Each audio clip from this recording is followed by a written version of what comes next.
Okay, let's talk about the voice, because you mentioned this yesterday in your opening speech.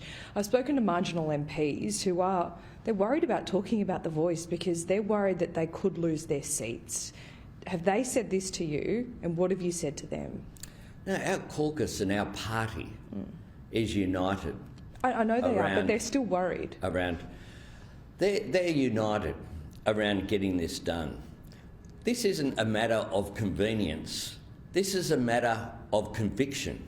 This is about recognising our First Nations people in our Constitution after 122 years, and then it's simply about listening in order to get better results.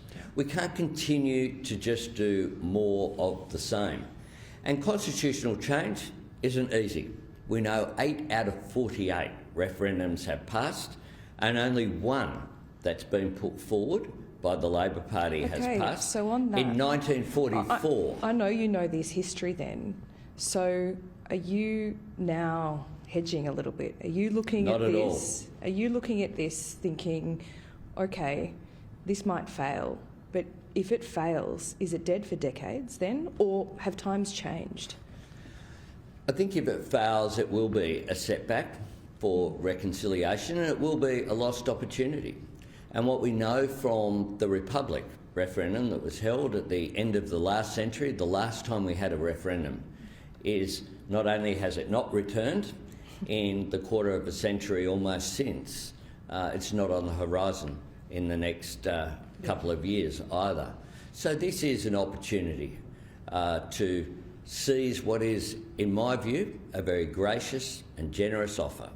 And I'm also very confident that when Australians focus on what the actual question is, what the change they're being asked to vote for, simply recognition and then an advisory body to government on matters that affect Indigenous Australians, that then government will make a decision of whether they agree with it or not, doesn't have the right of veto.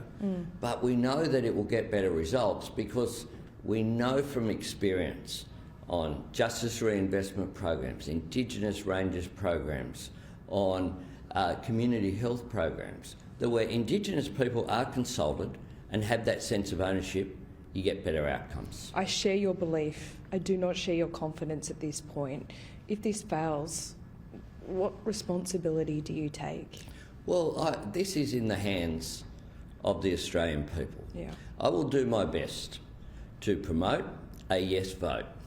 I was fully aware, and when I said that we would hold a referendum, there are people who said, oh, that's a risk. Of course it's a risk. Change is hard, but this is necessary. And I make this point, if not now, when? If not now, when? Now, John Howard promised to advance constitutional recognition prior to the 2007 election. We've had a long process. The Uluru Statement from the Heart was in 2017, 6 years ago. How long do the people who've campaigned in the lead up to that, in that process, and then since, how long do they wait before we have a vote? So we will have a vote. We will have a vote, and I'm hopeful that it will be successful. Well, we'll have a vote in October or November. Okay. We're working with the AEC. We'll make an announcement at an appropriate time. And Australians, I'm sure, will focus, as they do in the lead up to an election campaign. They focus in the weeks leading up to it. And there will be a focus on a vote. Australians will get to decide. I'll respect the outcome. Whatever it is, you have to respect the decision that the Australian people say in a democracy. But I will make So that's it. If this fails, you will no longer campaign for a voice or constitutional recognition? Well, you have to respect the outcome. I'll still support constitutional recognition, of course. But there won't be another vote next week or next year. I still will do whatever I can to assist closing the gap. But what we know is it will be harder because a voice will make it easier. There'll be a structured body, advisory body to government to make it easier. Few quick things that have come up at the conference. There's a bit of criticism of the Qatar Airways decision. A lot of union reps here are angry at Qantas. Why did your government lock out competition? It's not a matter, it's actually not the way that air services agreements work. Air services agreements are between, and I was Transport Minister for 6 years, there's nothing unusual about countries wanting air services agreements that increase their capacity to fly into the major airports, which is where air services agreements come from. There are possibilities under the Act to fly into other airports into Australia as well. I understand that, but when you look at it from a consumer point of view, it looks like a protection racket around Qantas. They've already got $2.5 billion in taxpayer funds. They're charging expensive fares. They're recording record profits for shareholders. They could do with a bit more competition, couldn't they? There is already an incredibly competitive international aviation market here in Australia. It is, if you have a look around the world, it in fact is the most competitive market in the world, is what was seen with the aviation white paper that I did all those years ago. If you look at Europe, if you look at a range of countries, we don't have an air services agreement, an open skies agreement with Europe, for example. Qantas aren't able to fly into any airport that they wish to, and Australian Airlines have limits in where they can go. That is the way that international air services agreements work. When I was a minister, there were applications to expand air services agreements that were not done, a number of them. This is business as usual. There's nothing extraordinary about saying that Australia's national interests should be considered. All right, let's talk Tillies, because the Matildas have inspired grown men like yourself. They sure have. But unlike some of your fellow travellers, you actually have the power to harness this now, Prime Minister. So what are you going to do to mark this moment? They need money. Watch this space. So you're cooking something? Watch this space. Look, we've been considering issues of sporting infrastructure and these issues for a long period of time.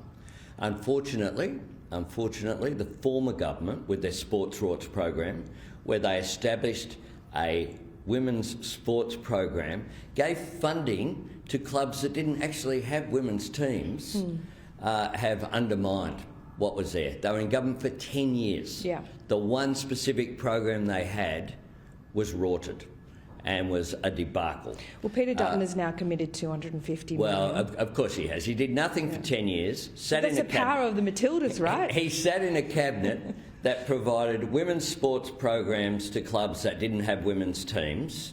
He sat in a cabinet that provided regional sports funding to North Sydney Pool, right next to Sydney Harbour All right, Bridge. what are you going to do, though, Prime Minister? Well, something substantial? Well, you'll see announcements at an appropriate time. We've considered these issues. I suspect that Mr Dutton might know that we've considered these issues.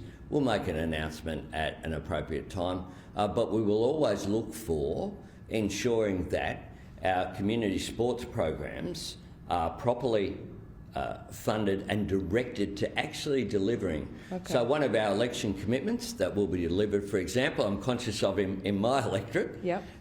is Henson Park, to allow women's sports facilities to be built there as well separately, because the AFLW, both the Swans and the Giants, are going to play there. Now, that was a considered program that was done in partnership with the Inner West Council, with the AFL and AFLW. We made an announcement there. We had a proper business case. That construction will begin, I think, at the end of this season, so hopefully it's ready All right. for next year. So that's how you do proper funding. Okay. Not an announcement from opposition. Look, I can hardly wait. Having sat in government for a decade. But The Matildas have been inspirational, and I just think it's been fantastic. Yeah, I've never seen so many grown men in Mary Fowler jerseys, and it is good to see. It is indeed. Before I let you go, and I know I'm very conscious of time, but Michael Parkinson was a giant of my industry, and he is, you know, an example of the best of what we do, and he has died overnight. You would have grown up seeing Parky. What's your favourite moment? I certainly did, and I got to meet him a number of times because there wasn't a cricket test Yeah, true. in January where he wasn't a presence. And my mum loved him. Never missed an interview. Because this was, I think, for your viewers on Sky, like other forms of media that just didn't exist. You didn't have 24-hour media, you didn't have social media, so we didn't know about people who were famous. We didn't get an insight into their character. And Parky had an ability to draw out the character of the people he was speaking with. It was as if they had known each other for years or decades. And he had incredible capacity. He was warm and generous. He was never unkind either. Yeah. He was incisive, but there was never an unkind question. It wasn't a gotcha moment. It was about drawing out character, and he was the best. Simple as that.